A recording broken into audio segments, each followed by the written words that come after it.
Okay, thank you. Seeing no public comment, we'll move on down to the roundtable discussion amongst council members.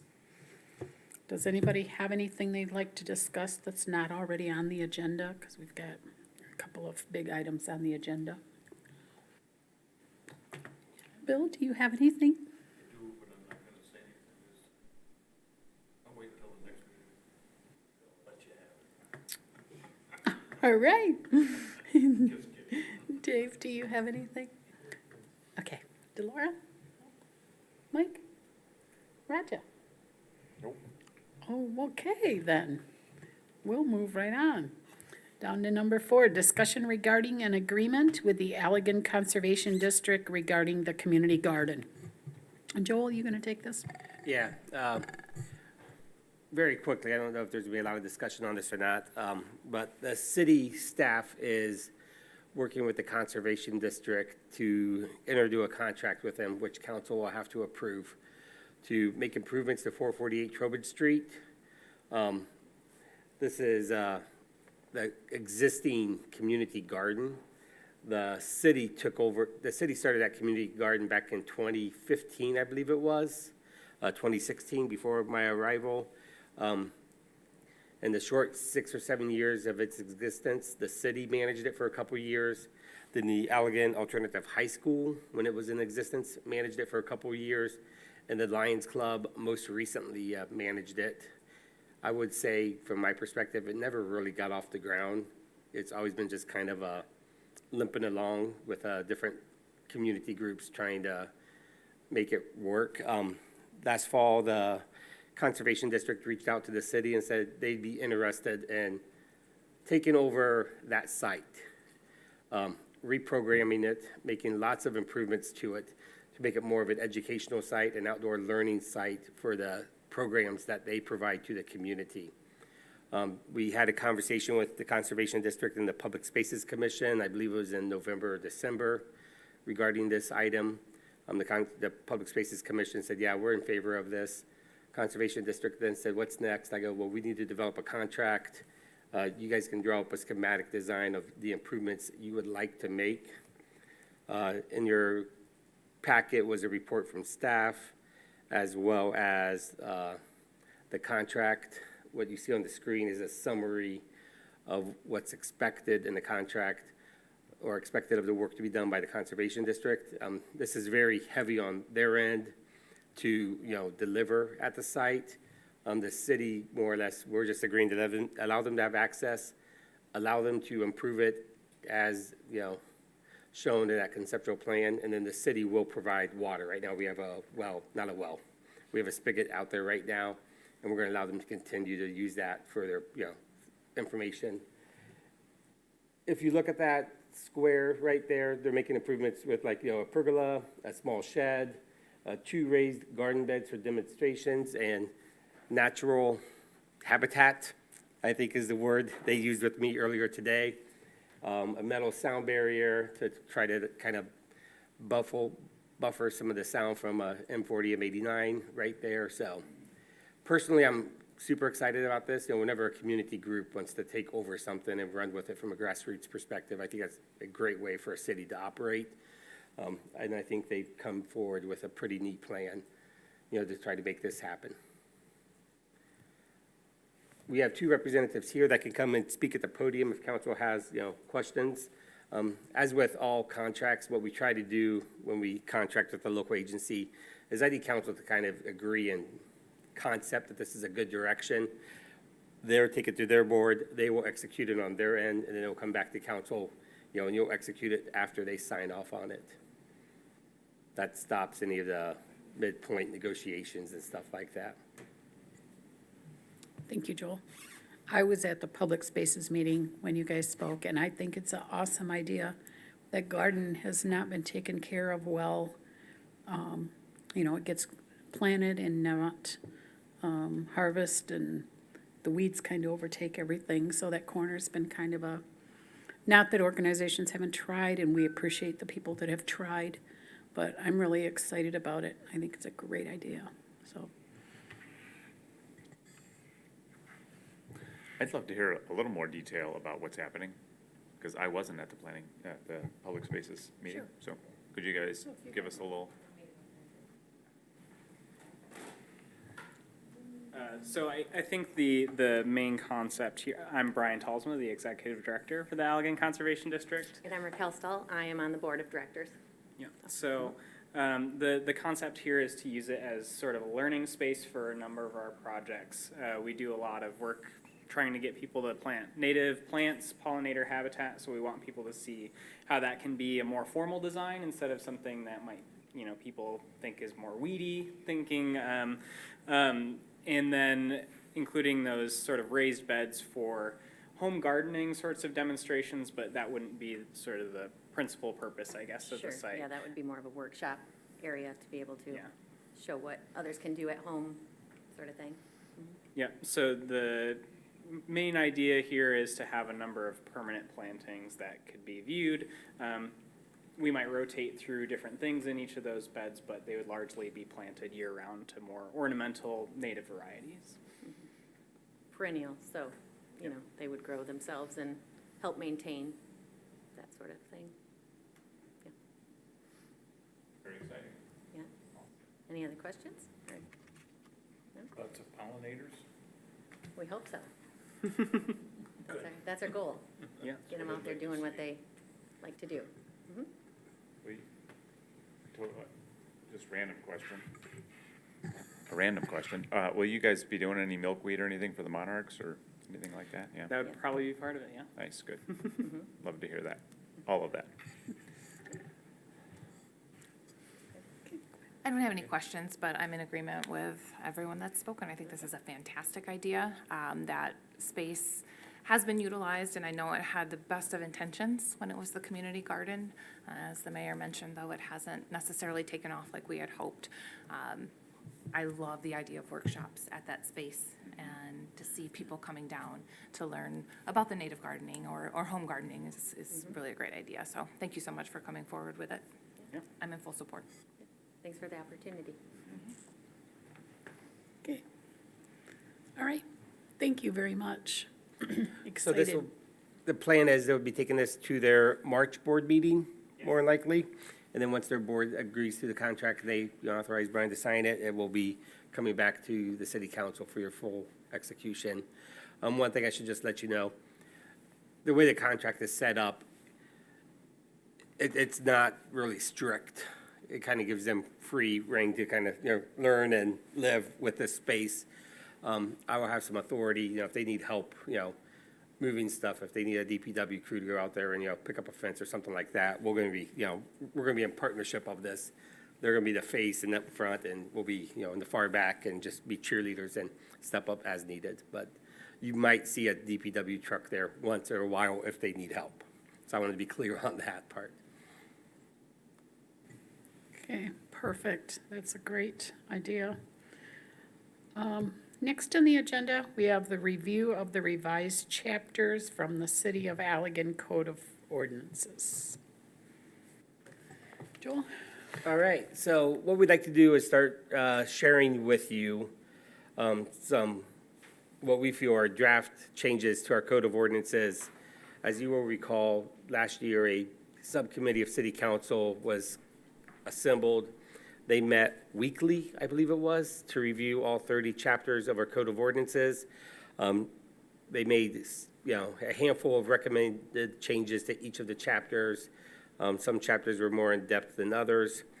After the holiday season, Michaela and I then started meeting with the city attorney, who put his legal mind to what some of the recommendations were from that subcommittee of City Council. And we've been able to go through, right now, we have 4 chapters that we believe are ready for City Council's review. We were going to restart that subcommittee up and share these 4 with them, but as we were looking at the agenda for today, we're like, oh, this is a perfect time for us to kind of kickstart it. So to Mike Zeter and Delora and Councilmember Hands, who's not here, I apologize that we kind of were springing this up, but I figured you guys would be okay with that for us to have this conversation. So the 4 chapters we have for tonight's discussion is Chapter 1, that is our general provisions chapter. Chapter 2, which is our administration chapter.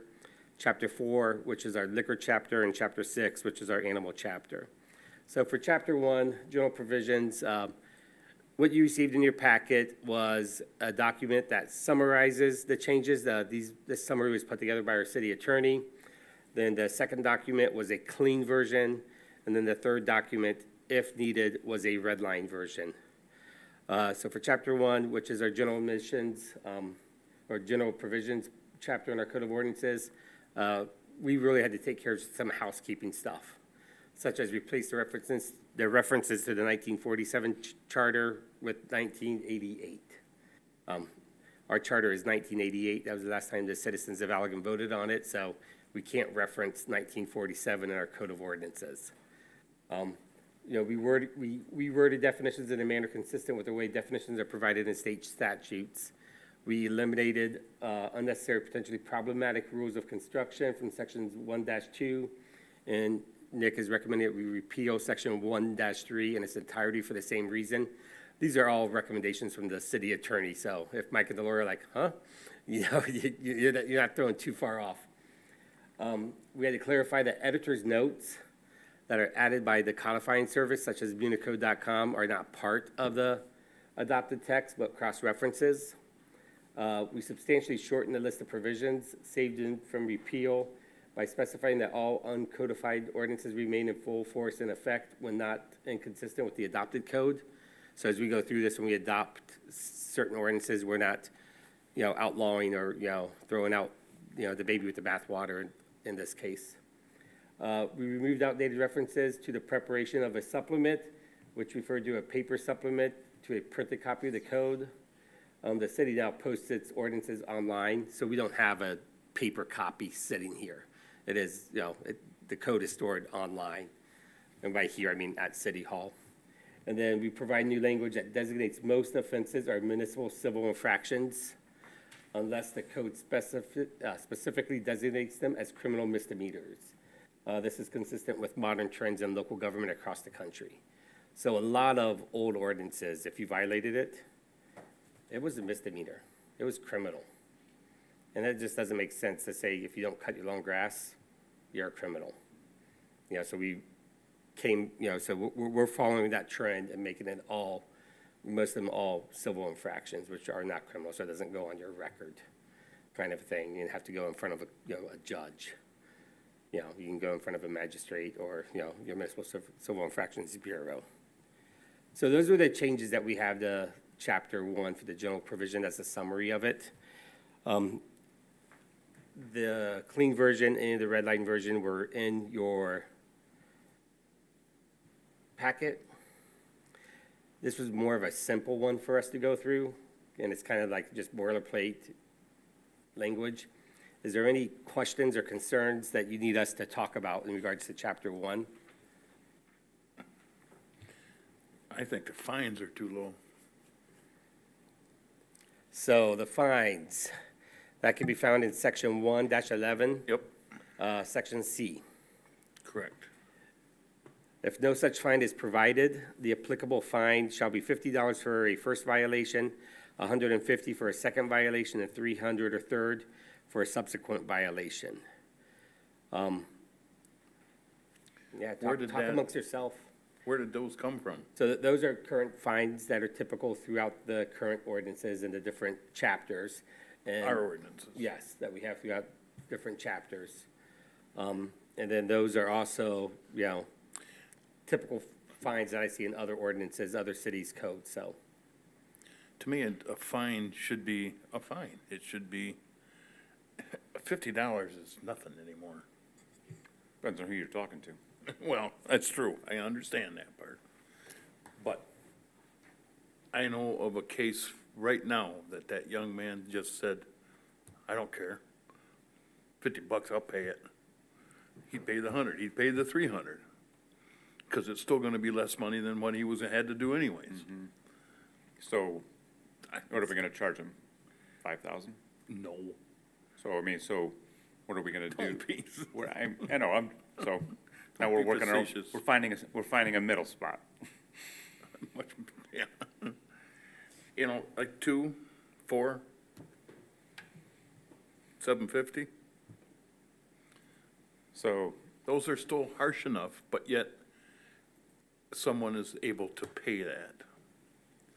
And it would be there to keep them from, well, I gotta pay $250 if I don't do this. yeah, I better do it. yeah. I mean, It's just like getting a speeding ticket. right, but a speeding ticket's not $200. I don't think. Some of them should be. It depends on how fast you're going. Yeah, that's true. That's So I like the- guess my question That's is, just me. Okay, depends I- on what you're talking about, because they couldn't afford, a dumpster to clean up their yard, so they're not gonna pay a $300, $400 Well, then fine. why do they put it on their taxes if they can't afford that to begin with?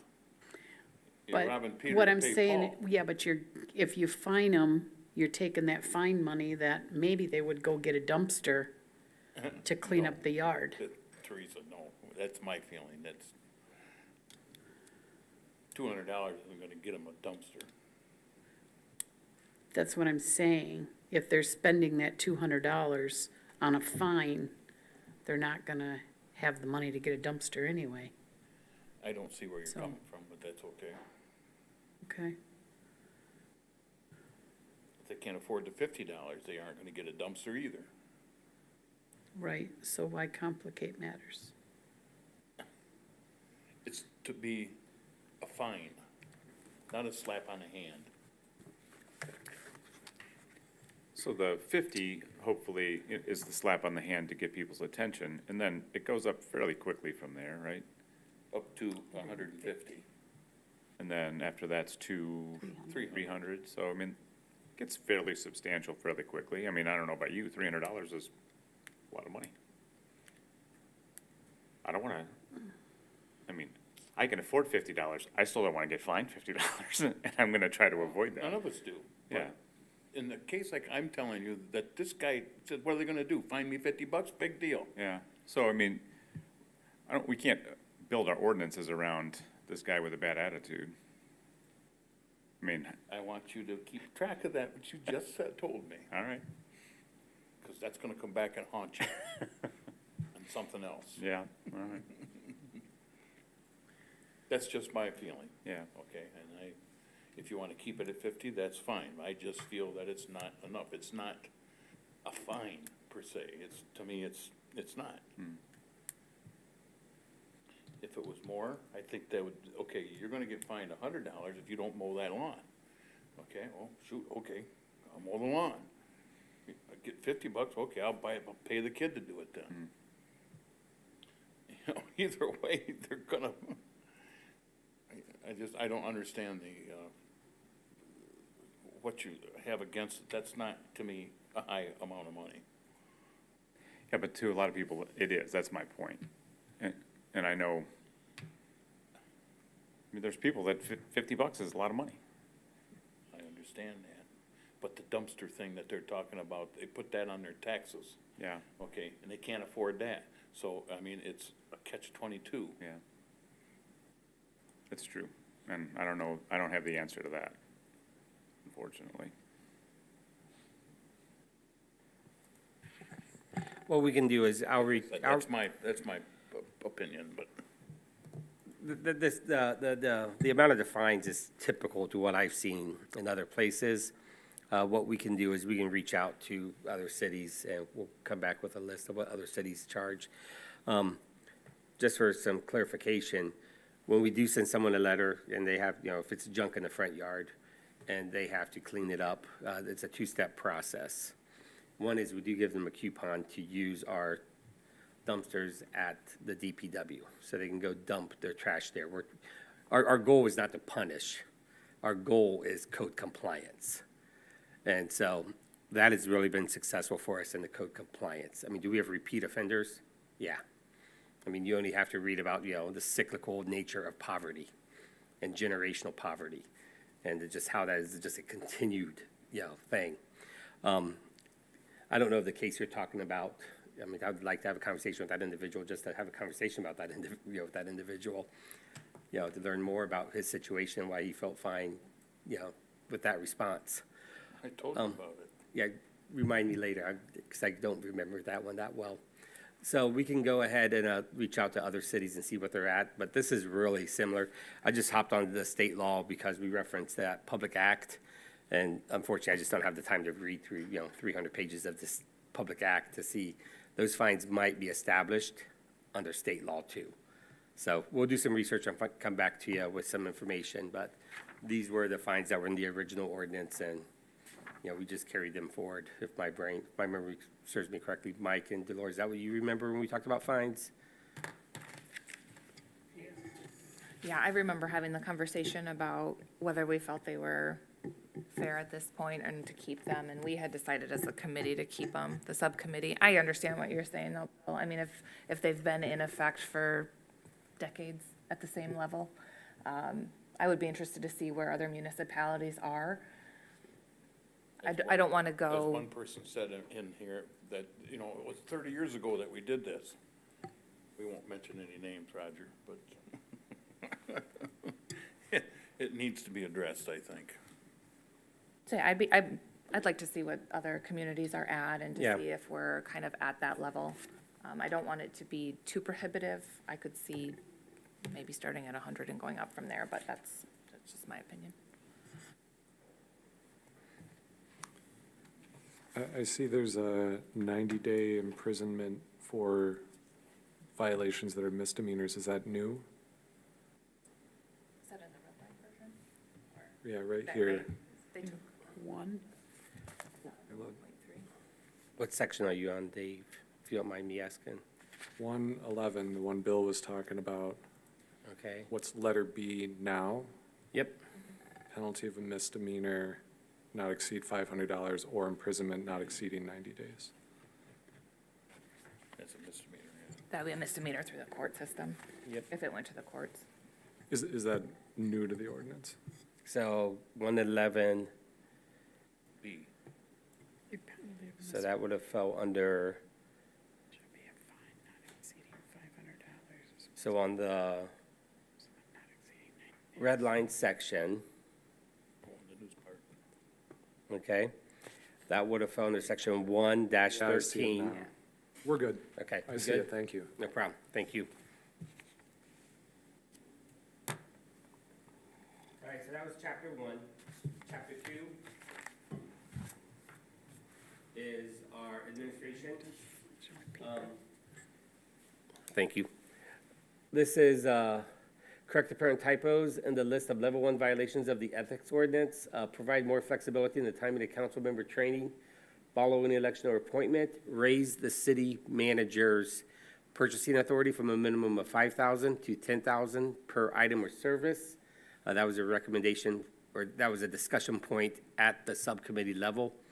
Remove confusing language making it a criminal misdemeanor for an employee to use the purchase procedures set forth in the ordinance where it is not in fact necessary. Provide more flexibility in the posting of requests for sealed bids for city contracts. This new language no longer requires publication of sealed bids in a local newspaper, but would instead allow requests to be posted on the city's website and in other appropriate places, such as trade publications pertinent to the particular service being requested. Provide more flexibility as to when a contract bond is required.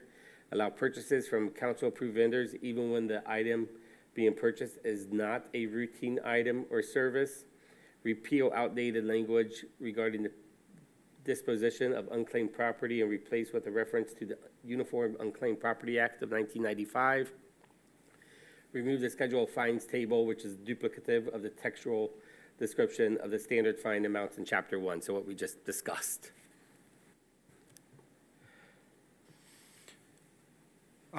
I was not in favor of raising the spending limit. Correct.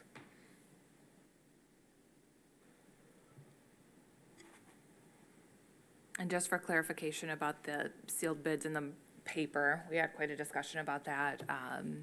Unfortunately, newspapers aren't utilized as they once were, so we wanted to open that bid up, the bid process, up to other avenues.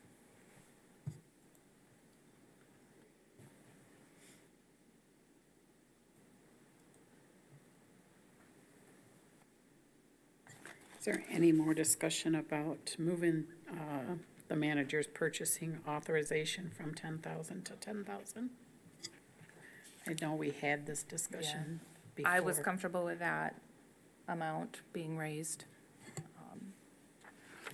Like Mike said, I know he was not comfortable. I think Peter and I both were all right with that, but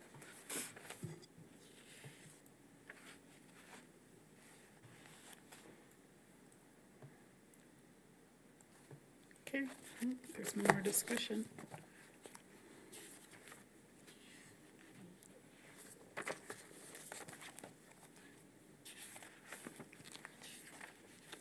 Guess we'll move on to the next chapter, Joel. All right, chapter 4 is one of the chapters where we, upon recommendation of our city attorney, we just do a complete rewrite. So there is not a red line version because it would have just all been red line and then new language after that. So for chapter 4, it's our alcoholic liquor license chapter. Our previous chapter was duplicative of state law. So it just talked about when is it a violation to sell to a minor underage, et cetera. That's all covered by state law. Therefore, the police enforce it already under the state law, so it's just duplicative to have that language. However, what we did not have in our ordinance, which is, according to Nick, very common, is we had no process or procedures set up when we would decide how to distribute a liquor license. So just a quick reminder for council, liquor licenses in the state of Michigan are distributed many ways. The most common way, though, and historically, active way is through the quota process, where a city or a township is assigned one liquor license for every 1,500 people in population it has. So the city at just over 5,000, we have 3 that are assigned to us. So if we ever break 6,000 in population in the city, the state will grant us another one, and then we decide how do we want to distribute it. And Nick goes, you guys really need to create a process. We also need to create a process that allows us to do an annual review of liquor licenses if we see so fit. So as a home rule city, you have the right to petition the state to remove a liquor license from an establishment if you feel for one reason or another it isn't beneficial to the community anymore.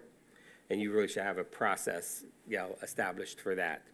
So this repeals all existing provisions of Chapter 4, which specify criminal offenses related to alcohol. This replaces the provisions referenced above with a new chapter focusing on liquor licensing. The details of these new provisions are described in the paragraphs below and are based on recommendations from the Michigan Institute of Continuing Legal Education. So similar to how I'm part of a Michigan Managers or Michigan Municipal Executives Organization, there's also a Michigan, Municipal Lawyers, Association, and they're part of this Michigan Institute of Continuing Legal Education. So this is where he was able to find a lot of information on this.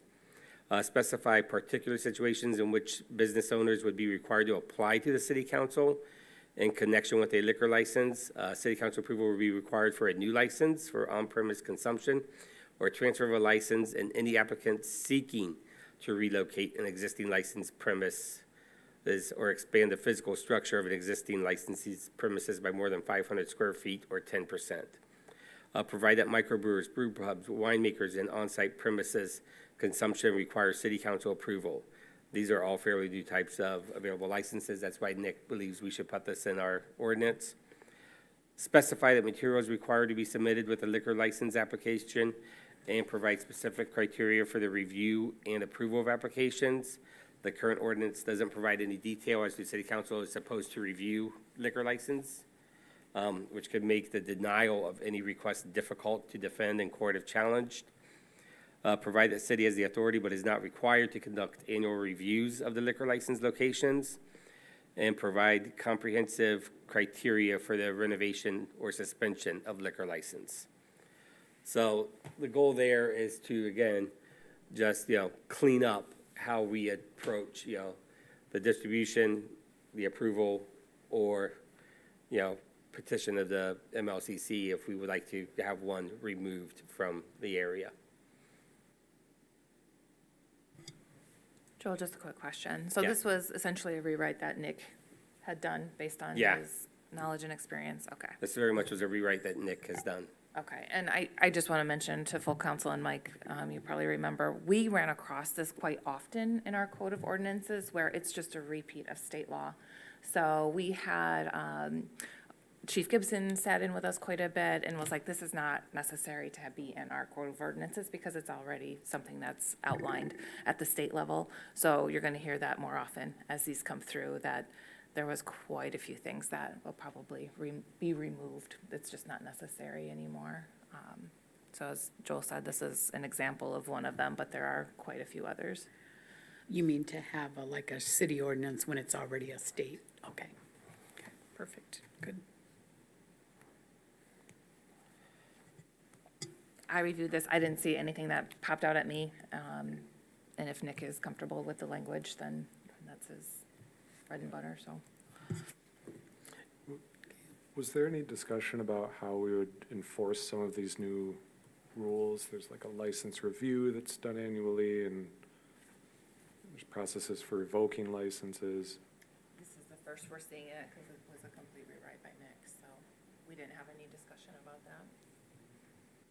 There was a question on the last chapter that I was trying to formulate, and I didn't ask it because I wasn't quite sure how I wanted to ask it, but so in the last chapter, there was a removal of the requirement to post for bids. But I guess what stands out to me is if the subcommittee hasn't reviewed that draft yet, there wasn't an opportunity to talk about what new requirements would be there for bids. How would we ensure that bids are given, appropriately and everybody has access to them in time? And it occurs to me on this chapter too, especially with the upcoming change to the city manager's contract that we're discussing in the business meeting, who then takes responsibility for these new requirements in the ordinance? We do, I guess, as a council. Like, Joel had sent out a message to Peter, Mike, and myself that rather than having us meet separately, we had some time during study session, so we could all just meet together and discuss them, rather than the subcommittee meet and then bring them forward again, so. So if you'd like, we can go back to that previous chapter, section 2-15. And again, you're not approving anything. This should be a very relaxed engagement amongst council members. If there's questions, this is when we really want to ask the questions and, dive into it. So section 2-15, purchases for items or services more than $20,000 and bid process. So we're not removing the bidding process. What we're removing is the requirement in the current ordinance says we have to list all bids in the local newspaper. But since we have specified, just the way the world has, become now, people do not go to the local newspaper contractors don't go there looking for job opportunities. They're part of trade organizations. They are, listed, like we had to go out for a bid for a CG8, Certified Grant Administrator for the downtown apartment projects that we're doing with the MEDC. The MEDC goes, we're going to email those out to everyone that's a Certified Grant Administrator with the state. There's no need to place that on your local newspaper, because if they're not qualified, they're not eligible to bid on this anyways. So what we have here is section, and this is on page 23 of your packet if you guys would like to follow along. Notices inviting sealed competitive bids shall be published on the city's website and such other locations or publications as the city manager deems appropriate, which will reasonably notify any persons that might be interested in bidding on the contract. Notices may also be sent to those persons who would reasonably be expected to bid upon such purchases. Failure to notify all such persons shall in no way invalidate any contracts entered into hereunder. So for tonight, we are going to be approving staff is recommending that council approve the replacement of some pipes at the water treatment plant when we had the break. And Doug's like, only one person is going to bid on this, Joel. It's going to be Northwest Kent Mechanical out of Rockford, Michigan. And I go, Doug, it is over the amount. We have to put the bid document together and we have to bid this out. We put it together. We put it on our website. We sent it to the trade magazines, and we received one bid from Northwest Kent mechanical out of Rockford, Michigan. And Doug walked to my office and said, "Told you so." I was like, "Yes, Doug, you did. Thank you." But we still had to follow that because it was over the amount. He just, was saying it can save us money because we had to spend like $4,000 for an engineer to draw up the bid documents and then the publication. What this does, the change that we're recommending under, Chapter 2 Administration in regards to bids is not getting rid of the bid process at all. It's saying that we are going to place our bids on our city website. And if people would like to contract with the city of Allegan, they can contact the city of Allegan, and that's where they'll see when, bids happen. When we have a wonderful news article about a development that may happen, Construction News Magazine picks up that, article, and they call our front desk monthly, asking for an update on the dam removal project, because in 2019, there was an article about the city council passing a resolution to remove the dam. So the Construction News Magazine, which is a trade organization, is always calling us, when is this project going to happen, so we can let our readers know, which are contractors, hey, there's a bid out here for you guys to bid on. So, again, that's where people are going to get their information. The contractors are going to get their information. So so if there's other questions about the bid, I want council to have those conversations. The ordinances is more than just code enforcement.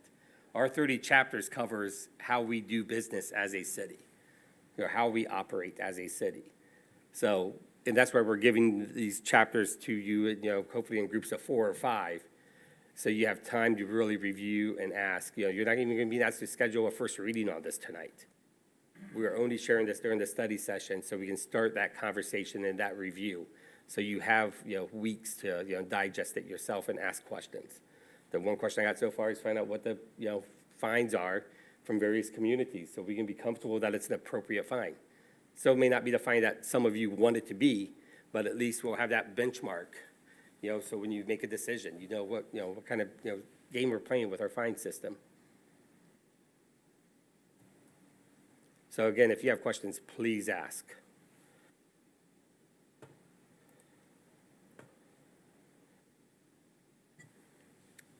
So did that answer your question, Dave? You're kind of staring like. No. No. So we're not going to post in the paper, we're going to put on our website, and then there's going to be, city manager can email specific companies. I don't know if that's sufficient or not, so I guess I'll have to take some time to think about how to ask a better question there. But the other question about the liquor license process, the city managers mentioned specifically with responsibilities in that chapter, but then again, the contract change we've got later, how is that not in conflict? Don't we need to resolve that conflict there? Well, I would just say that, in the instance that Joel is no longer the city manager for the city of Allegan, that would be applicable. If in the future, and this ordinance is still in place, it would apply to whoever that new city manager was. So it's not just specific to Joel, it's specific to that position. And the change in his contract language would prohibit him from being involved at this level with it as written now, is how I would see that. Let me find a specific example.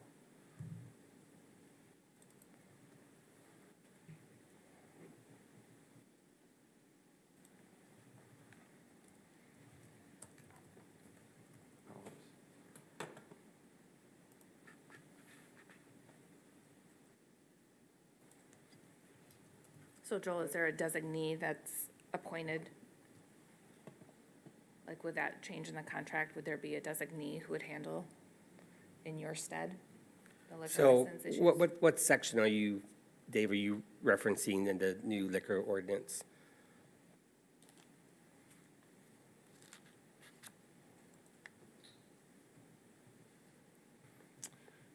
There's one mention of the city manager in section 4.5, letter B. Correct. There's another one about an annual review to be initiated. 4.6B. And the 4.5B mentions other offices under the city, but this one only mentions the city manager under 4.6B. I guess I'm just, it's more of a high level, so we've got these new requirements we're adding, but we're also saying you can't be involved in enforcement of those. Yeah, so for 4.5B and 4.6B, I mean, again, this is why we're having this conversation. Fine striking the word city manager and putting a different employee in those two paragraphs. That is a quick, easy change that can happen before this is adopted later on, if that's a concern with council. Is it still okay to have another employee that reports to you be assigned to Yeah, that? the chief of police, Jay Gibson, reports to me. All the officers report to me. I do not have the authority to hop in my truck and pull someone over and attempt to give them a speeding ticket, even though they report to me. Doug Swiris and all the gentlemen at the wastewater plant report to me, and they have to have certain licenses through the state of Michigan to operate a wastewater treatment plant or a water resource recovery facility, as we call it now here in Allegan. I don't have the authority to go over there and override any of the decisions they make on tests they make, because they have to report according to state law. So there's several instances in the city of Allegan and local government management where even though you are a subordinate to me in an organizational structure and I am responsible for your performance, I cannot do your job for you or tell you to do your job inconsistent with state law.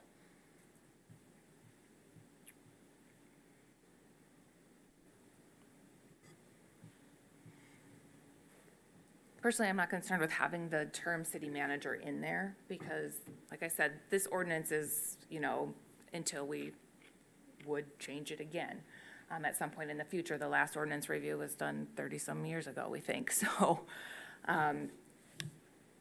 if Joel has, the situation that he has now that's going to change that contract, then that should have something in it that someone would act in his stead in these situations. But for me, if Joel's no longer with the city of Allegan, the next city manager, or if, something happens with Aaron's involvement with the group, then Joel would be able to step back in and handle that section of the ordinance, is how I view it, but. Plus, isn't that saying city manager, police chief, fire chief, public works director, and city treasurer all will investigate that application? Correct. Yeah. Yeah, that's 4.5 subsection B. Yep, yes.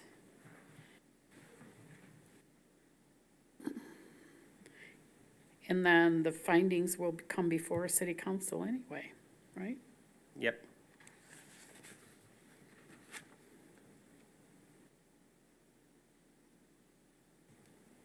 That's what the last sentence of section 4-5 subsection B. The findings resulting from such review and investigations shall be reported to the city council. And 4-6B. And then 4.6B says each year the city manager may cause an investigation to be made regarding each existing on-premise licensed establishment. The investigation may include, but shall not be limited to, the following: inspection of the premises to determine whether the licensee is in compliance with all applicable city and state codes, an inspection of the premises to determine whether the licensee is in compliance with the license itself, its approved site plan and plan of operation, as well as any conditions imposed by the city or state liquor control commission or representation made by the licensee at time of issuance or transfer of the license, an inspection to determine the general condition of the premises, both interior and exterior, an inspection of city records to determine whether all taxes and other monies due the city are timely paid, an inspection of police files or other sources of information to determine total calls for service and whether any activity in connection with the licensed premises is in violation of the law, disturbs the public peace and tranquility, constitutes a nuisance, or contributes to the disruption of normal activities of those in the neighborhood of the licensed premises. a review of the operation of the licensed establishment to determine whether the business is being operated in compliance with any and all representations made by the licensee to the city. It doesn't say the city manager will do the investigation, may cause an investigation. Could you just add city manager or designee? You can add that in this section, I'm sure. And I'll make it easier for any city manager that may follow me after I turn 75 years old. Because I love this town. That's right. Would anyone have any issue with that? I mean, do you feel like that would help with your question, Dave, or? I don't know. I mean, I'm not, I guess I'm not an attorney in that regard, because again, I think to myself, okay, so if the designee reports to Joel, you know, how does that work? Do they have to be independent somehow in that conflict of interest? Because if it just, and it's a requirement that came to us, I'm not really sure of the whole premise of it, so I guess I don't know. I would need an opinion on that. Again, that's why I was hoping that we would hear more from the subcommittee on some of these, because I assumed you guys would look at that ahead of time. Could you check with Nick and see if that would be appropriate in this situation, Joel? To put like a or designee? Yeah, I'm making that note right now. I will just, Nick wrote these. So, and Nick knew about this upcoming recommended change in my contract that I'm requesting, before he wrote this ordinance. So he had that knowledge as he was writing this ordinance, and we talked with him on the phone, over the video conference, several times during that meeting about this item, because it was a brand-new ordinance. So there's a lot of questions I had about, well, how does this work? How does that work? What happens? And, if this happens, And the whole time, so he had that information as he put this together.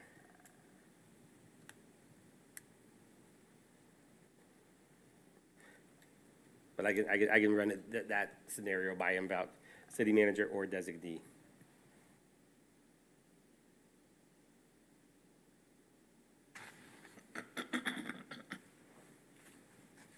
Any other questions about the liquor ordinance? Okay. This looks like a big one. Yeah, just real quick, though, we have the time to kind of review these even more thoroughly, and, I mean, this is just kind of our first review before we do much with them. So, I mean, I've read through them all, but I'd definitely like to absorb it a little bit more.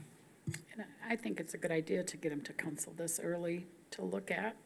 And, because even if, I guess, Dave, my thinking is even if the subcommittee would have sit down and looked at them again, when it come before us, we would still have questions, and the subcommittee would be looking at it for like the third time or fourth, however many times you went through them. Yeah. So I guess it's, as a group, it's easier to talk and get all our feelings out there now. That's how I'm looking at it. I just wasn't aware of the process change, so I'm trying to evaluate a different way than I had when I first saw it. Okay. Okay. Is that it for chapter 4 then? That's, yeah. Good, okay. Good. All right, chapter 6, the proposed amendments, again, I'm just reading off the summary. Update the city's regulations pertaining to the keeping of animals, which were originally written in 1960s through a comprehensive rewrite, except as otherwise noted below. The purpose of the recommended changes is largely to clarify existing regulations and to ensure that the city has the ability to successfully prosecute offenses like animal cruelty, failure to supervise animals, etc.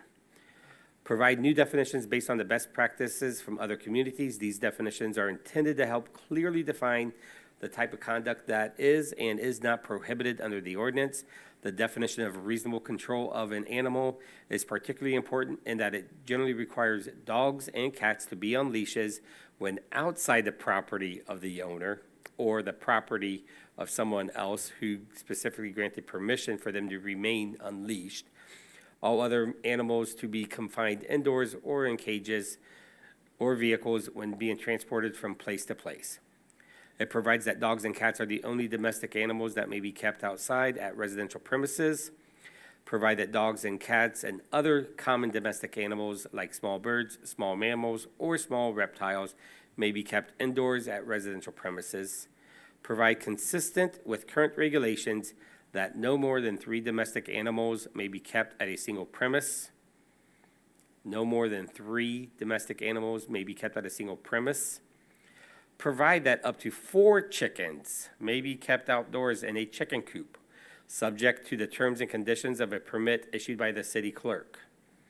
Provide regulations pertaining to animals when outside the property of their owner, including a requirement that the person in charge of the animal sanitarily dispose of any feces.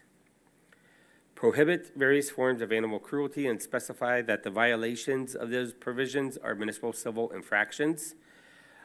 Otherwise, provide pursuant to the default provisions in Chapter 1 of the City Code that all other violations are municipal civil infractions.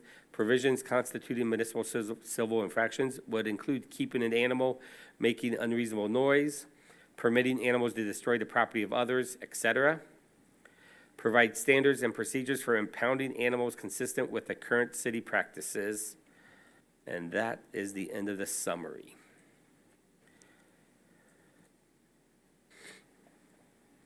And I would say, in addition to this, would be deleting the section of the zoning ordinance that regulates animals and prohibits chickens. Because I think council wants chickens. So we're taking animal regulations out of the zoning How does ordinance. that work, just like the process of that, Joel? That was gonna be one of my questions. To do the chicken stuff? Yeah, to like remove something from zoning, is that something that just planning goes through? Does that have to come up? to Yeah, so it'd council? probably be a recommendation from the planning commission. City council has the right to remove any ordinance they want. So we could just bring it to you and have you remove, that, I think it's 1319 or something like that. And you can just, remove that ordinance, it's just removed from the zoning ordinance. But since it's part of zoning, I prefer to take it through the planning commission first, since they're the ones that are the keepers of the zoning ordinance. And they're in the process of updating the zoning ordinance after we get the master plan approved in the next couple months. I have a specific question. Yes. In section 64A2, it says, no person owning or having possession, charge, or custody or control of any animal shall bring or allow such animal to be in any public park or building open to the public except when the presence of such an animal is expressly permitted by posted signage, or B, the animal is on a paved sidewalk or walkway outside of any building or covered area. So you can't take your dog to the park and walk in the grass? That's a good catch, Roger. That's not what we're doing there, I didn't think especially so. since we have a dog park. Yeah, well, I suppose there's posted signs for Signage, that, yeah. but like, I would think you could walk your dog out in The grass area in front of the stage. Yeah. Down on the riverfront. Yeah. The sports complex, if you're taking your dog. I mean, like, when my dog walks, it tries to get off the sidewalk. Right, always. And onto the soft grass for some Yeah. reason. It likes the soft grass instead of the sidewalk, which better makes smells sense. there, yeah. How does other council members feel? Are you okay with dogs being in grass of our parks? Cool. We can make that correction. That's an easy one. Good. How are you gonna Thank keep you. your cats on a leash? That's something I'm glad you saw that, sir. We have somebody who used to walk his cat on the I leash. had a cat on a leash and it was fun. Jason Watts used to walk around town with his cat on a leash. Who did? Jason Watts.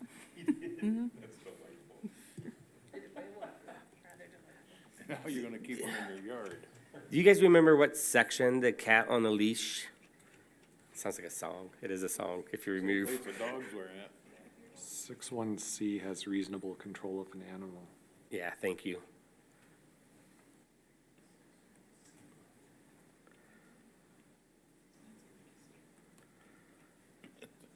Like, how do you hurt a cat? You don't. Oh, one's easy. I had a strange cat. That cat never left my yard. It was the darndest thing. For the restriction of no more than a total of 3 domestic animals on a single residential premises, it doesn't look like we're speaking to commercial premises. Does there need to be any stipulation about, I think the groomer is still down Yeah. Water Street. There's the veterinary clinic out on M89.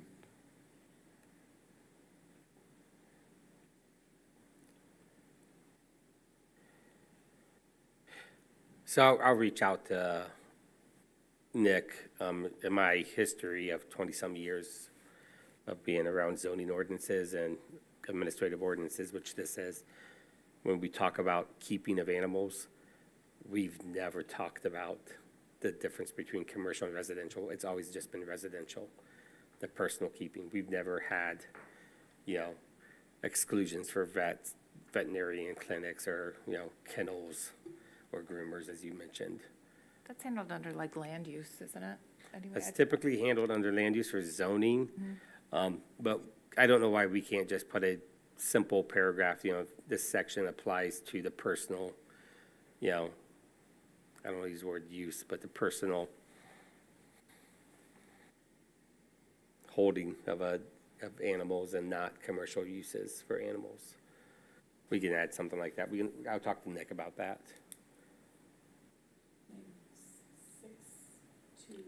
I have a neighbor that keeps ducks. How about ducks?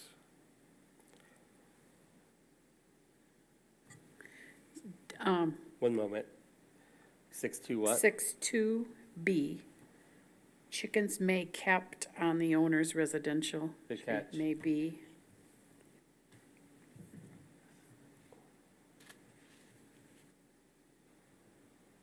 Chickens may kept.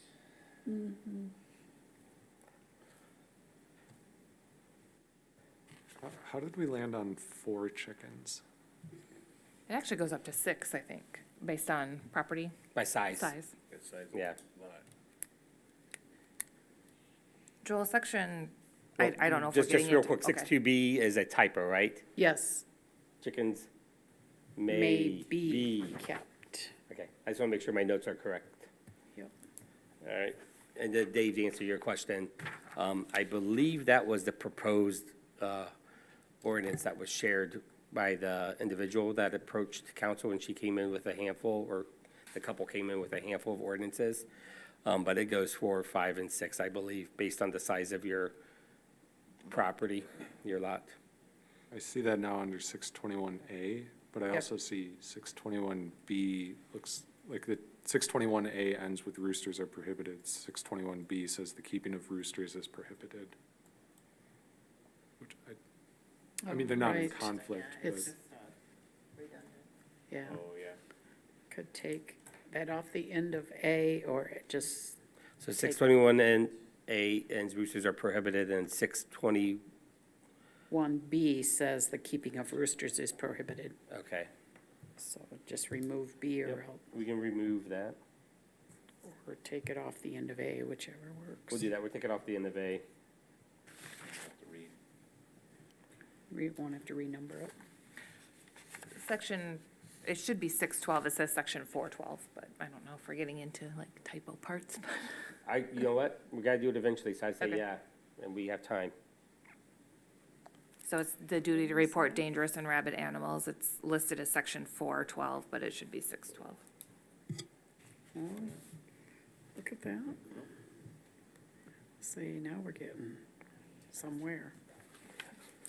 And then this 621 should be what, 14? No? We just didn't, we didn't number, it. We went from 7, 8, we don't have 9 and 10, we have 11, 12, 13, 21, and so maybe they're not consistent. Is that on purpose, Joel? Correct, yeah, so when you start with an article, it says Article 3, that's a whole new, Numberings, something. okay, and so what we'll probably do is we'll say, sections 614 through 620 are reserved, is what I'll probably say. Or you keep a space just if you need to add other sections down the road. That doesn't, Did not know obliterate the entire chapter. That's a common zoning and ordinance development technique. good. has there been much talk about how we would manage monitoring this ordinance? The animal ordinance or the chicken ordinance? I just want to be clear. This chapter we're Yep. talking about. Yeah, so, yeah, the way we do it right now, we are a complaint-based, ordinance enforcement when it comes to this stuff. So, got complaints about a individual who lives downtown that walked their dog off leash. A very decent dog, walked right next to the owner the entire time. And someone called and said, you can't do this. And like, the cops never told me I couldn't. And so that individual called me and said, can you please tell the police officers to tell this gentleman? And they approached them and said, hey, sorry, not sorry, but hey, your dog has to be on a leash. And, the result, the dog was on the leash. The picking up your dog feces, that is going to be a very hard one to enforce unless a police officer catches the person in the act of not picking, bending down and grabbing it. Firsthand knowledge, New Year's Eve, spent 47 minutes picking up dog feces up and down Mayhan Park. It was horrible in Parker, and I had to clean it up before the New Year's Eve because a resident called, he walked their dog through there and said, hey, if you think you have 2,000 people down here for fireworks, you might want to get down there with a shovel and clean it up first. So that's going to be a hard one. The chicken thing, we are going to have an application process. It does talk about an application. The individual will have to come in, fill out an application. We'll explain the rules, and then it becomes, complaint-based. My neighbor has, 17 chickens running around. And then we go out and, we do the enforcement that way. I want to talk about ducks, because you said you have a neighbor that's I had a raising neighbor ducks. I that don't know if you had guys heard ducks. that, but, Bill was like, I have a I don't have to worry neighbor. about it anymore because the eagle got him, but anyways, he had 4 ducks at one time. So I would say ducks are not chickens, No, and that the raising of ducks would be prohibited under this ordinance, the way I read this. so he was against the ordinance, so. Look, the river, you're gonna have ducks, right? Are you, and raising ducks and farm animals is perfectly fine and awesome and high five, and there's a place for those in Joel's opinion, and that is in the countryside. Go get one with earth and Mother Nature, but when you're living close proximity in high dense areas like the cities, you have, there's a balance you have to strike as a city, to allowing people the freedom to be in touch with nature while at the same time not stepping over on your neighbor's peace and quiet as well. So yeah, the enforcement will occur the way we enforce everything else right now, complaint-based and to the best of our abilities.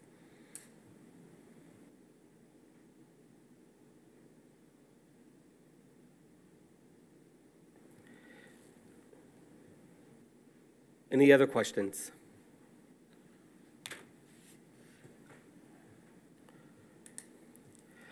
I'm good. The one question I have for you regarding the chicken ordinance, since you did have a couple approach you that live in the city and they want to do this, and we have people who are already doing it in the city because we've written them letters and we've told them to quit, and they quit, and then they turned around and they started up again this, over the winter somehow. They have eggs for sale at their curb again. So if we make the changes at Chapter 6 that you would like, that you've recommended that are made, dogs being allowed on grass parks, clarify that this is only for residential, pets, not commercial pets, the grammar issues, the numbering issue you caught, remove roosters. Would you be comfortable with us bringing you a clean copy at your next meeting for you to have a first reading and schedule a public hearing for Chapter 6? And I'm only offering that I'm only recommending that or putting it on the table because you did have residents that came to you and said, please do this.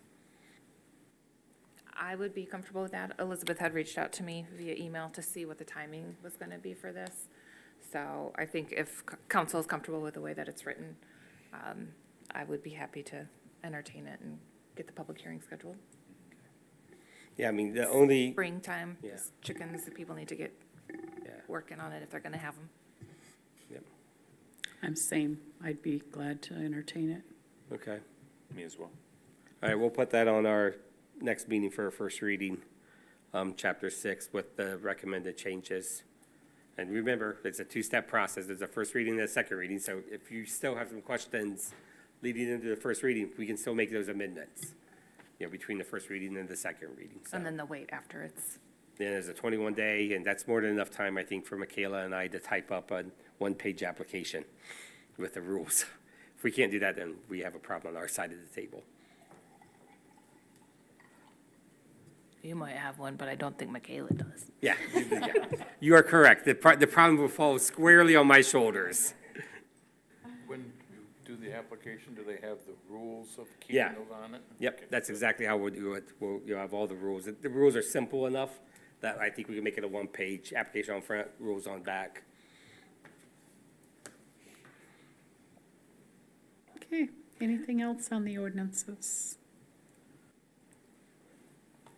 Okay, if not, let's go on down to number 6, which is review of the January revenue and expenditure report. Was there any questions on that? Anybody seen anything? Delora, did you see anything that? Okay. I just really appreciate looking at this. Tracy puts a lot of work into this, and it's very eye-opening when you see something already in the negative. Is there any other questions? Okay. Next on the agenda is the review of the council agenda. And it does look like we have an amendment to that. It will be, awesome, Michaela. It will be 11F1, which will be the request to approve the amended city manager's contract. And Joel did send us an email regarding that. So we'll need an approval to amend that.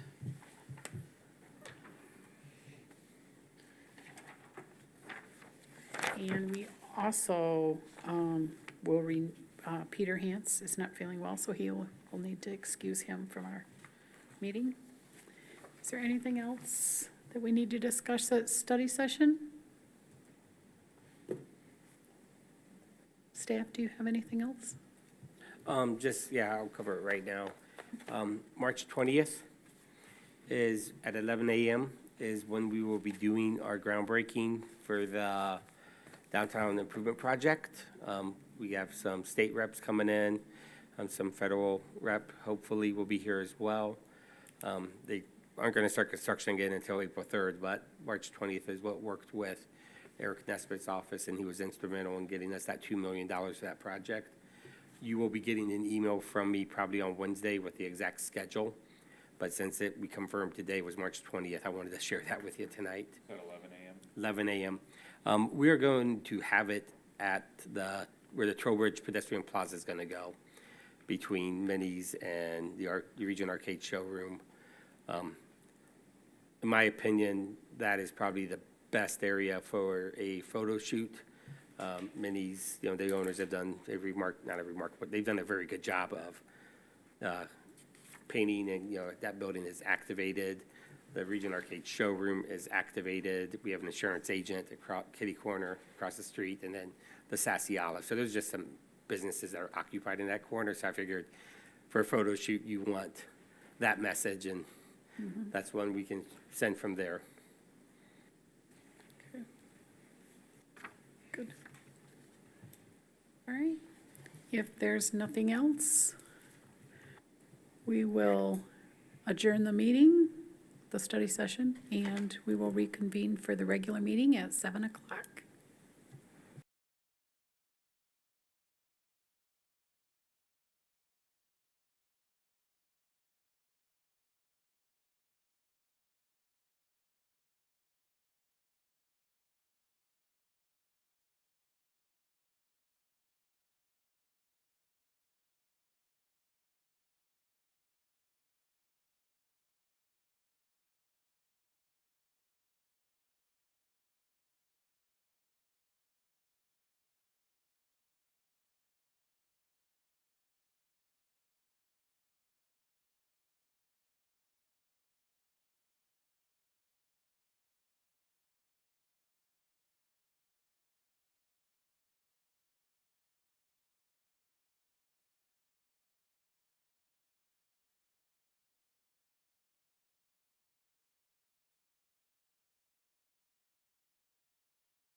I'd like to call the regular council meeting to order. At this time, Michaela, would you like to do a roll call, please? Sure. Councilmember Zeter. Present. Councilmember Hands. Councilmember Andrus. Here. Councilmember Redding. Here. Councilmember Morgan. Here? Mayor Pro Tem Byrd. Here. And Mayor Galloway. Here, You have a quorum. thank you. I make a motion to excuse Councilmember Hance. It has been moved and supported. All in favor, please signal by saying aye. Aye. Aye. All opposed, same sign. Motion carries. At this time, could we all stand and say the Pledge of Allegiance, please? Pledge allegiance to the flag of the United States of America and to the republic for which it stands, one nation, under God, indivisible, with liberty and justice for all. Thank you, everyone. Next on the agenda, we have the approval of tonight's agenda for February 27th on the regular council meeting. We do have an amendment on that. I so move with the amendment. I'll support. It has been moved and supported. All in favor, please signal by saying aye. Aye. Aye. All opposed, same sign. Motion carries. Next is the approval of the minutes. 5A is the approval of the study session minutes from February 13th, 2023 council meeting. I move to accept minutes as is. I'll support. It has been moved and supported. All in favor, please signal by saying aye. Aye. Aye. All opposed, same sign. Motion carries. Next on the agenda is 5B, approval of the regular meeting minutes from February 13th, 2023. Any changes, anything? Okay. I move to accept as submitted. I'll support. It has been moved and supported. All in favor, please signal by saying aye. Aye. All opposed, same sign. Motion carries. Next on the agenda, we have public hearings and adoption of ordinances. 8A is a second reading and public hearing for Ordinance 506 to terminate the constable position at the end of the current constable term. Joel, you going to take this? Yes, thank you, Mayor. As mentioned in the agenda heading, this is a second reading, and then you will have a public hearing on it. The City of Allegan's charter describes the constable position that it shall be a ceremonial position with no official duties, shall not be authorized to serve warrants, notices, or process. Primarily, this position has had the opportunity to participate in periodic parades that are organized by the city staff. The current constable's term expires in November of 2023. If the constable position remains, the city must hold an election during that election day, and it will cost the city approximately $13,500. After conversations between the mayor and the current constable, it was decided that eliminating this position, thus, eliminating the city's obligation to administer a special election, is in the best interest of the city. So you had a first reading at your last meeting. This is the second reading this evening, and as I mentioned, there is a public hearing. I know the constable is currently in the audience. I believe you'd like to speak. So you may want to have him speak first or after. We'd like to speak later. Okay, thank you. It is 7:04. I am going to open the floor for the public hearing.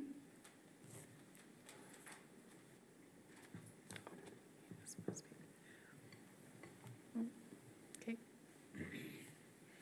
Charles Reese. I live at 227 Fifth Street in Allegan. I am the current constable, and I have a few words to say. Madam Mayor, and the Board of Members, I'd like to say good evening. And I'd like to take this moment to say it's been a pleasure to serve my community. And I'm a little bit out of breath. I enjoyed the parades, offering goodwill and candy to the kids. And I'll be very This doesn't say it really good, but I'm very disappointed at the removal of another old way. We're losing too many old ways. During my appointment, I look forward to the summer parades, and I will attend one more before I retire. My voluntary attendance at the board meetings will be limited, old age catching up. And I'd just like to say it's been a pleasure to meet and see how the city management is working. Now is just time for another old soldier to fade away. Thank you very much. Any questions? I'm done. Thank you. Thank you very much, Charlie, for stepping up and being a part of the community in your service. Thank you.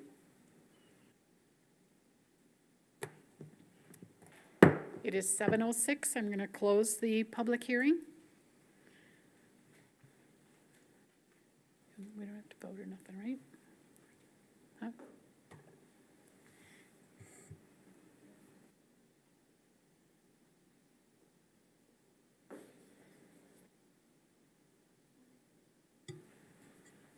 So I'll make a motion to adopt ordinance 506, terminating the constable position.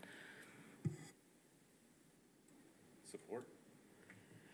It has been moved and supported. All in favor, please signal by saying aye. Aye. Aye. All opposed, same sign. Motion carries.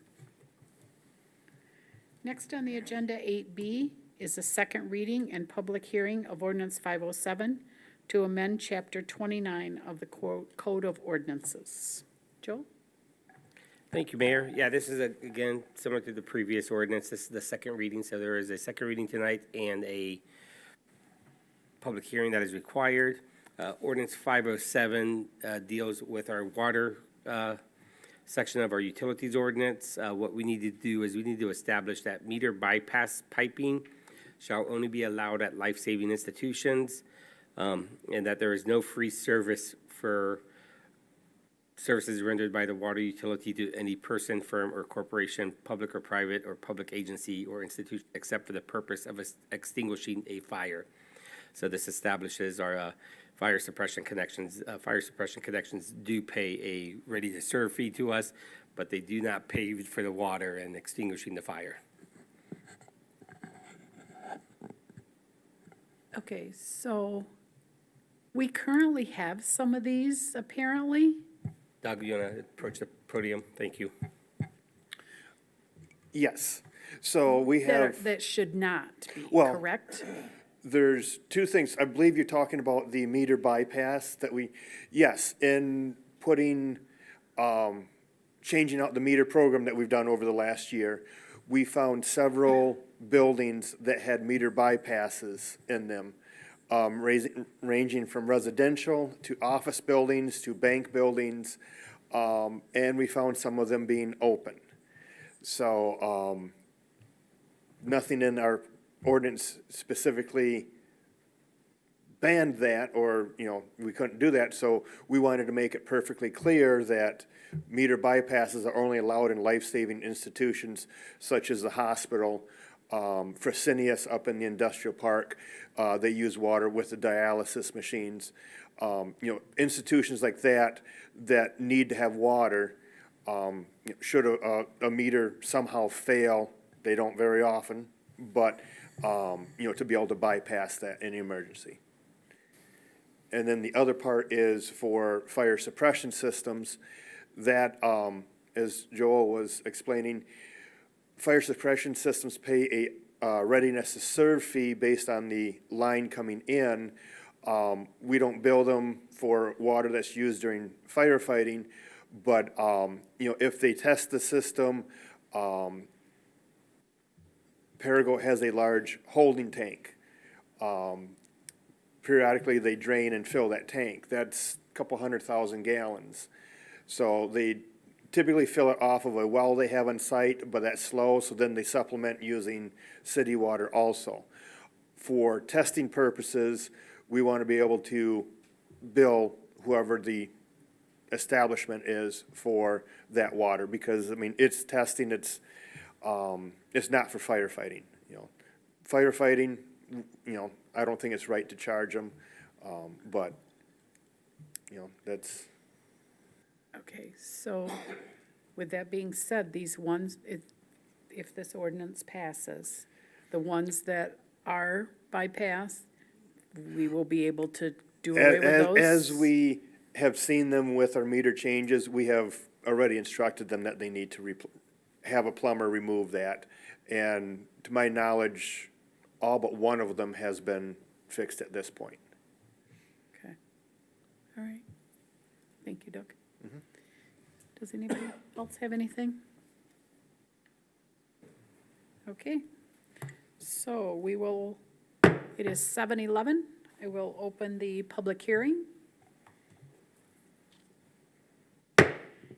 Seeing no public comments, we will close the public hearing at 7:11. Could I get a motion to entertain this, please? So moved.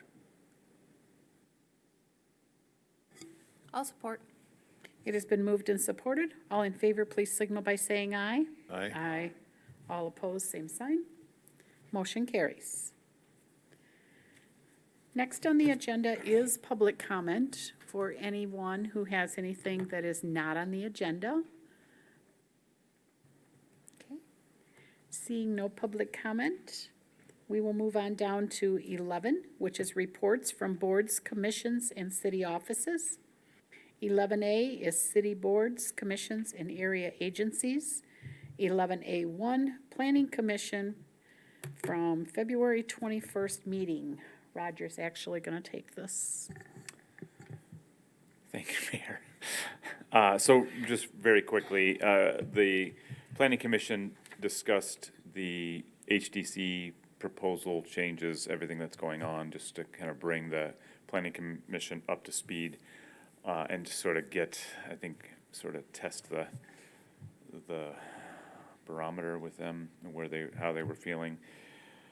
And then after that, we were looking at the latest draft of the master plan, which is coming together. We're very close to being able to bring that together. I think our next meeting, we are going to have hopefully what will be the final draft that we can give our approval to and send it to council. Okay, thank you, Roger. Next on the agenda is 11B, the Finance Department, which 11B1, request to approve accounts payable and payroll. Roger, again, please. So we have accounts payable in the amount of $1,148,367.28 and a payroll in the amount of $124,998.53 for a total disbursement of $1,273,365.81. I make a motion to approve. Support. It has been moved and supported. All in favor, please signal by saying aye. Aye. All opposed, same sign. Motion carries. Next on the agenda, we have 11D, water utilities. 11D1 is a request to approve the purchase order for Northwest Kent for the replacement of water piping at the water treatment plant in the amount of $105,820. Doug? Excuse me. This was a item that was brought to your attention a few weeks ago. We had a water pipe, the raw water pipe coming into the plant, feeding the RO systems, cracked, broke. Staff was able to remove some of the piping and put a cap on it, allowing at least one of the RO systems to operate during this time. Because this section needs to be replaced, and then there's another section that is still PVC pipe in the plant, raw water, we felt we wanted to have that replaced at the same time.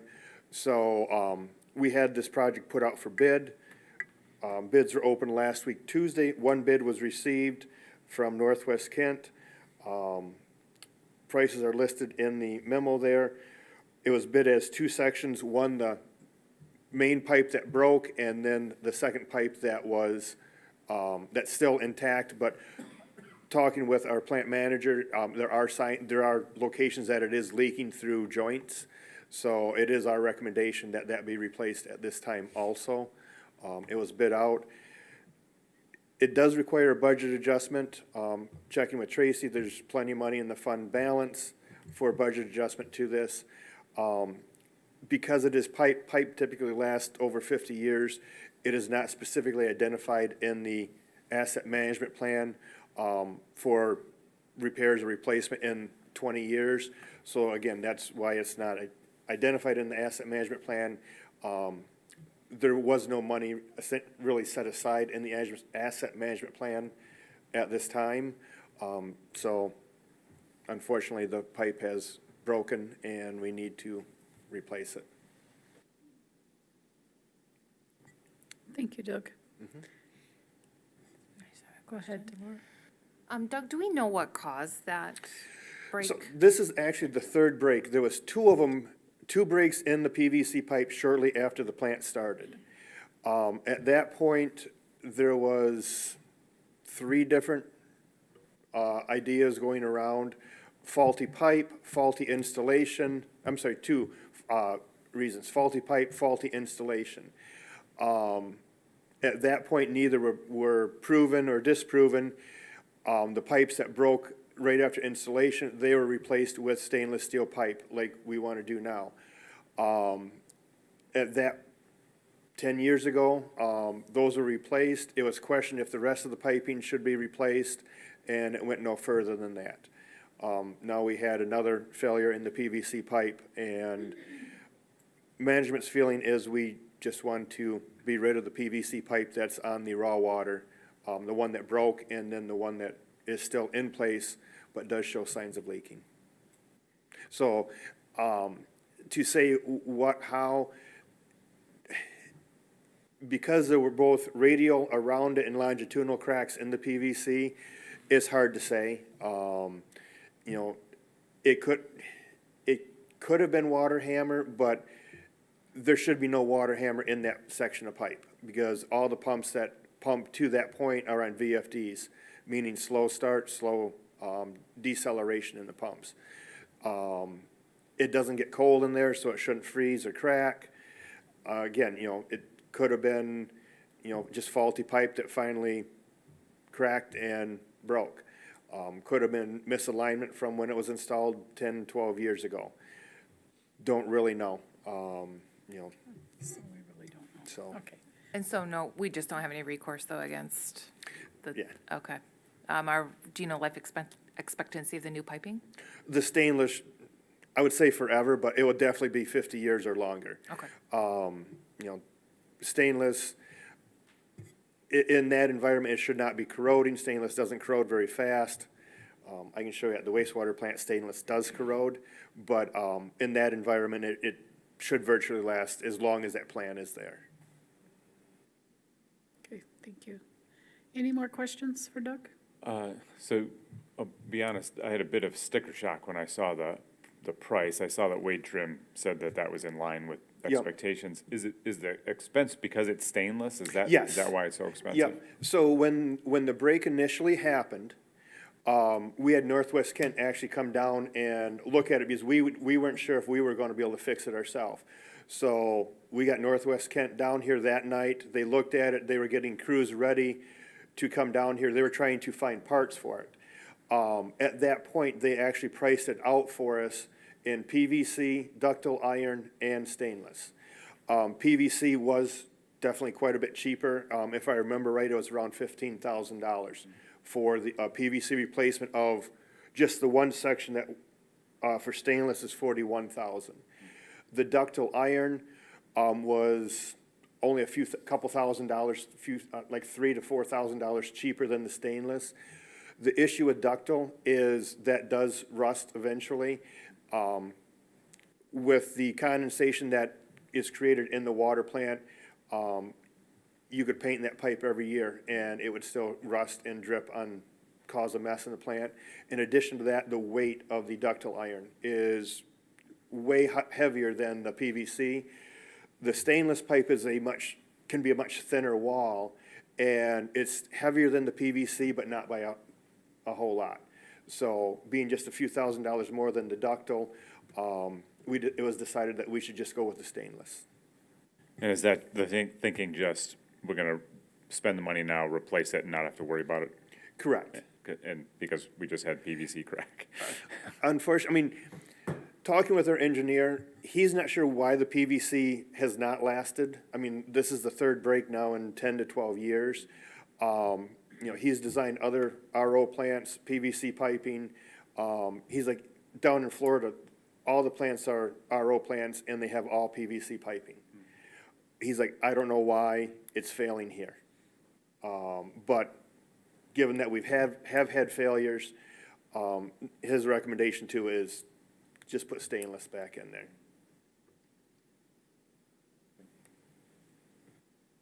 Okay, any more questions for Doug? Okay, could we get a motion to approve, please? I'll move to approve the purchase order to Northwest Kent in the amount of $105,820. It has been moved and supported. All in favor, please signal by saying aye. Aye. All opposed, same sign. Motion carries. Thank you, Doug. Thank you. Next on the agenda is 11E, Public Works. 11E1, request to approve an easement agreement between the City of Allegan and Stash Ventures LLC. Joel? Thank you, Mayor.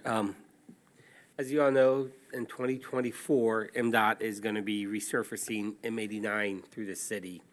As part of that resurfacing, they are going to be improving sidewalk along the M89 bridge, and they will be connecting that sidewalk along the M89 bridge to the sidewalk in front of Timber, which is 133 Marshall.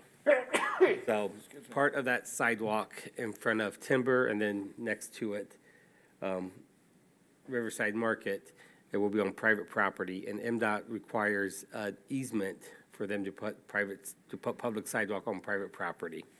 So what we have in front of you there is this green area, dark green, because I understand there's some other green lines on the map. So this dark green area right here is where the sidewalk is going to come down. This is the easement area that we need to secure for this sidewalk to go in. The easement has already been shared with Stash Ventures, which is the parent company for the Timber building. You can see they've already signed this easement. So we just need council to accept this easement, and then staff will have it recorded tomorrow at the County Register of Deeds.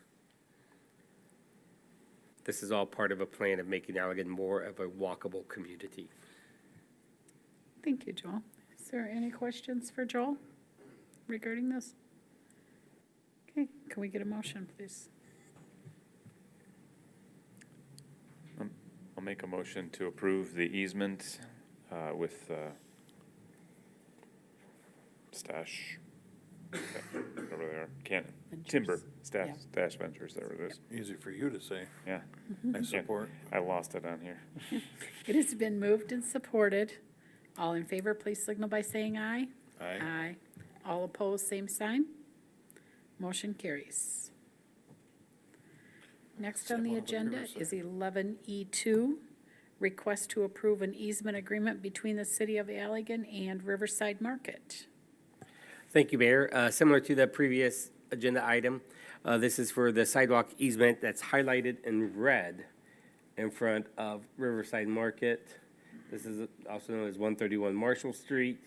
So as you can see, the sidewalk will come here on the private property and traverse the entire length of that property. So, again, it's an easement. It's all part of connecting the sidewalk network and making Allegan more of a walkable community. If there's no questions, could we get a motion, please? I so move. Support. It has been moved and supported. All in favor, please signal by saying aye. Aye. All opposed, same sign. Motion carries.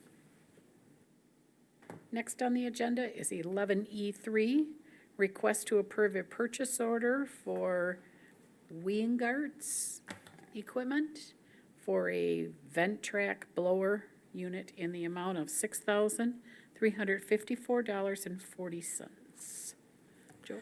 Sure, this request comes from the Public Works Department. They would like to buy the blower attachment, which is the front part of that image you see attached to the tractor. The city currently already owns a Ventrac tractor. We use that for snow clearing in the wintertime and some other lawn maintenance in the springtime. The blower attachment will allow the city to be more efficient in removing leaves from city parks. Specifically, right now, we use 4 DPW employees and backpack blowers to clear Rossman Park. This will allow us to do it with one person in this tractor. So we are recommending or requesting the council that we be approved to purchase this blower attachment to be a lot more efficient. I joke with Doug that we could use this in the cemetery, and then he joked back of all the headstones that are above grade. And so I don't know if we could use this in the cemetery, but at other parks, we will be able to do it where we don't have, obstructions that penetrate above the ground's earth.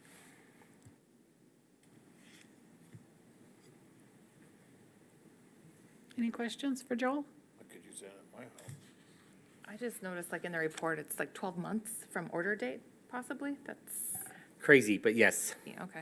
That's why we want to get this approved now so we can get the order in and Maybe hopefully we'll- be ready for next year's. Yeah, definitely help with efficiency, but just wish it would be here For spring sooner time, than yeah, that. Exactly.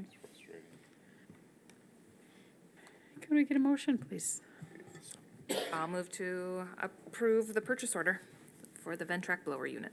I support her. It has been moved and supported. All in favor, please signal by saying aye. Aye. All opposed, same sign. Motion carries. Next on the agenda, 11F is city manager and city clerk. 11F1, we have a request to approve the amended city manager's contract. And this was emailed to us separately. Joel? Yeah, so as the mayor just mentioned, I emailed a request to city council yesterday to amend the city council agenda this evening and to amend my contract. Specifically, I would like to clarify under the duties section of my contract that my work does not include the enforcement of the Michigan Liquor Control Code, Public Act 58 of 1998. My reason for requesting this additional language to my contract is, as most people have heard, my wife is part of a business group looking to start a full-service restaurant at 118 Brady. As part of that process, they're transferring a liquor license to that site. And as part of the Michigan Liquor Control Code, an applicant nor their spouse can be involved in the enforcement of the Michigan Liquor Control Code unless they are contractually prohibited. So this satisfies being contractually prohibited. And so I'm asking council to go ahead and approve this amendment this evening.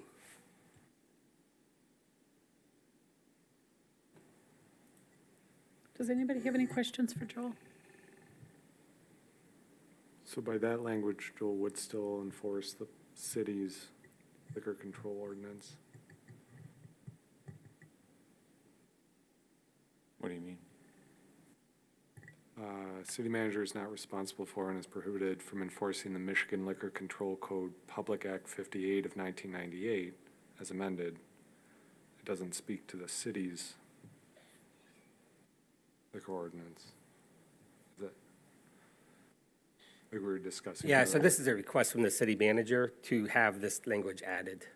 I can't go into interpretations of what it may or may not mean in regards to other stipulations.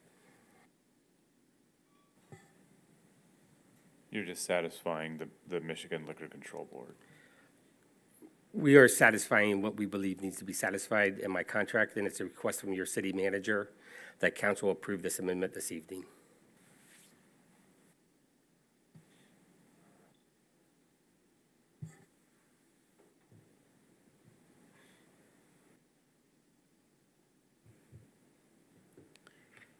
Has everyone had a chance to read the contract? Is there any questions?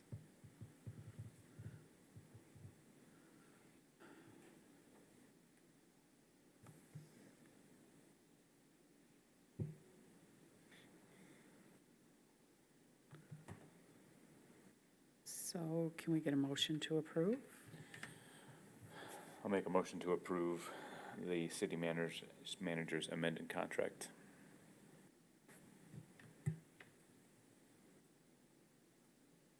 I'll support. It has been moved and supported. All in favor, please signal by saying aye. Aye. All opposed, same sign. No. Motion carries.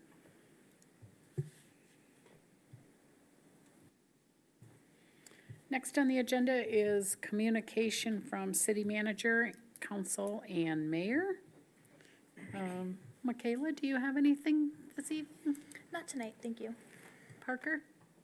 I do not, thank you. Okay. Doug, as far as anything else? I knew better than to ask Doug. I just knew it. Nice going, Teresa. Doug, take your time. I would like to ask, I'll say, council's help, public's help. We are still having huge water losses. We're not sure why. It has gotten larger. In January, we haven't, done the billing yet for February. We'll read the meters here in another day or two. But January increased from last November, October, November, December. We're looking, we've been shutting down sections, putting pressure gauges on, trying to find leaks. We were concerned it might have been a leak underneath the river, underneath one of our river crossings. We have been able to isolate each of the river crossings, put pressure gauges on it so that we shut it down, watch the pressure doesn't decrease. Pretty much identified 2 out of the 3 river crossings at this point are not the culprit. The third one, we can't get a pressure gauge on unless we tap the main. We don't really want to do that. But we're trying to figure out a different way of how to test that one. Looking at our flows coming out of the water plant, it looks like a lot of the water loss is in the high pressure district, which is Eastern Avenue and to the north, through the industrial park and then down to River Street and north of North Street. But I mean, if you figure per minute, it's about 175 gallons per minute, which doesn't sound like a lot, but it ends up being several million gallons for the month. So, we need, help.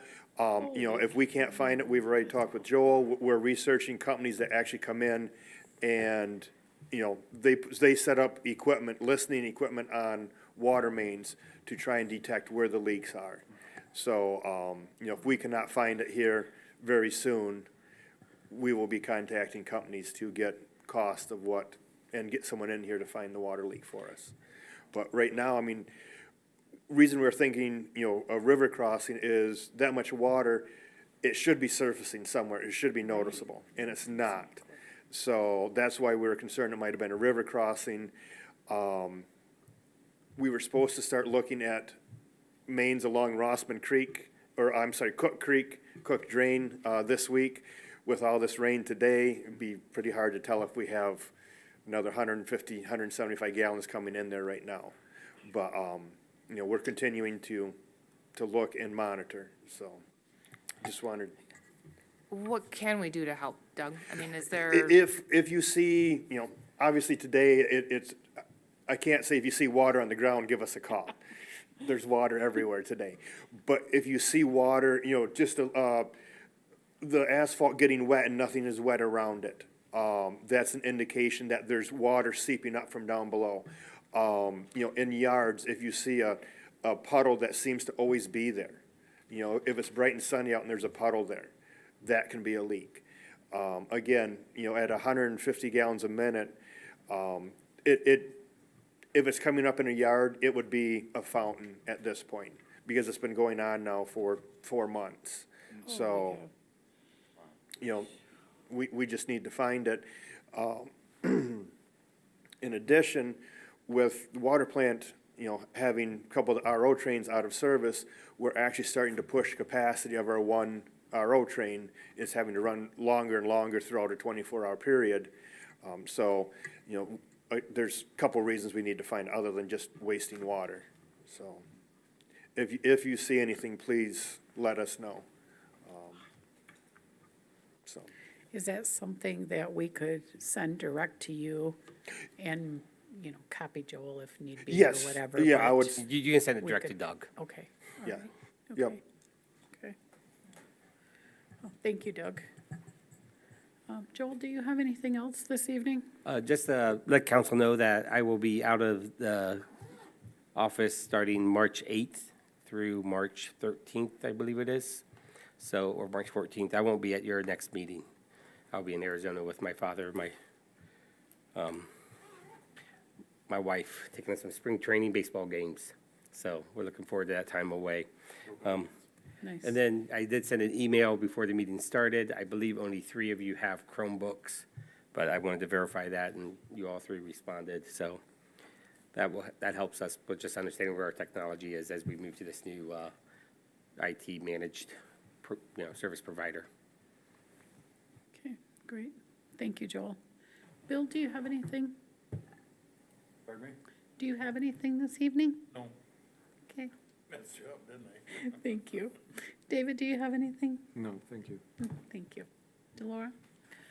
I was going to thank Charlie for all of his passion for the constable position. He's been a joy to work with, actually. I've enjoyed him. But also, Joel, I just had a quick question. I know we had discussed at strategic planning about opening City Hall during the weekends for the bathroom usage. Have we done that? Has it been open? No, we haven't pulled that. Test it yet? No, we have not done that yet. Okay. That is something, I mean, I know it was discussed the strategic planning. I wasn't sure if it was all agreed upon that's the direction you wanted to go. And Okay. Did you figure out how you could shut it off? no, we have not. That's the problem I have. Yeah. We can do a test run and just do it for a couple weeks, see if we have any issues. We can look into that.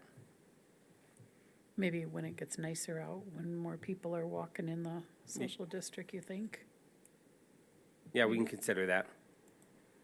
I Well, don't not care consider, I when we mean, try it, yeah, but- but try, that's what I mean. We can do the test run that time. Yeah, although there has been people walking around. I've seen them, but. Mike, do you have anything tonight?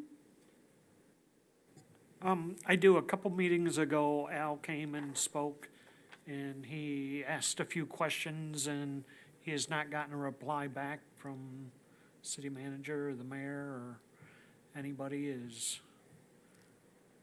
there a reason? He come up that night and talked to Roger and I. It was all issues that we've already discussed and talked about. Okay. He cornered me and said that he hasn't gotten a reply from anybody, Of course. so. Yeah, I guess I assumed we talked so long after the meeting. I guess I assumed that was our reply. I didn't answers. know he was waiting for anything else. Apparently he is. I just know, I don't even know how to contact him, to be honest. All right, appreciate that. Thanks for letting us know. Do you have anything, Raj? I do not. Okay. I don't either. So we will adjourn our meeting at 7:38 tonight. Thank you, everyone. Have a good evening.